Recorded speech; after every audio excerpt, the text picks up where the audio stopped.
హైదరాబాద్ అభివృద్ధిలో వేగం పెరిగింది.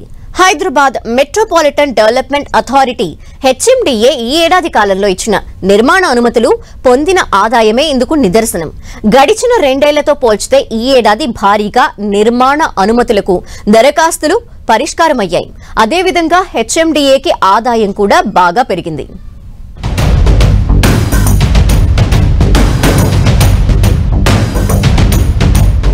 Hyderabad metropolitan development authority HMDA అనుమతులు ఇవ్వడంలోనూ ఆదాయం పొందడంలోనూ భారీగా వృద్ధి రేటు సాధించింది. గడిచిన 2-3 ఏళ్లతో పోల్చితే ఈ ఏడాది 9 నెలల్లో భారీ వృద్ధి నమోదు చేసింది. ఈ 9 నెలల కాలంలో 88 లక్షల చదరపు మీటర్లకు పైగా నిర్మాణ ప్రాంతాలకు హెచ్ఎండిఏ అనుమతులిచ్చింది. గతేడాదితో పోల్చితే ఈ ఏడాది అనుమతుల జారీ 137% పెరిగింది. వచ్చిన అప్లికేషన్లలో 6,000కు పైగా పరిష్కారమయ్యాయి.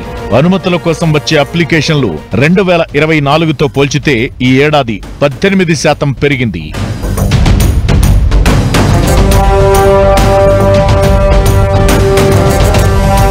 అనుమతులు ఇవ్వడం ద్వారా హెచ్ఎండిఏ ఆదాయం మెల్లగా పెంచుకుంటోంది. 2025లో భవనాల అనుమతుల కోసం 77 దరఖాస్తులు వచ్చాయి. దీని ద్వారా 78 లక్షల చదరపు మీటర్ల విస్తీర్ణంలో నిర్మాణాలకు అనుమతి లభించింది. ఇలా మొత్తంగా కేవలం 514 కోట్ల రూపాయల ఆదాయం వచ్చింది. ఈ ఏడాది అనుమతులు ఇవ్వడం ద్వారా ఇప్పటి వరకు 1225 కోట్ల రూపాయల ఆదాయాన్ని పొందింది. ఇది గతేడాదితో పోల్చితే 245% ఎక్కువ.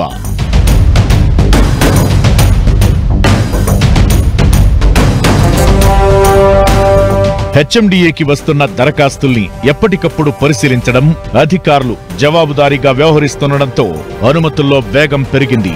చాలా కాలం పెండింగ్ లో ఉన్న ఫైళ్లపైన అధికారులు దృష్టి పెట్టారు. 30 రోజుల కంటే ఎక్కువ కాలం పెండింగ్ లో ఉన్న ఫైళ్లను క్లియర్ చేసేందుకు ప్రత్యేక శ్రద్ధ చూపుతున్నారు. ఇలా హెచ్ఎండిఏ అటు అనుమతులు ఇటు ఆదాయం పొందడంలో స్పీడు పెంచిందనే చెప్పొచ్చు.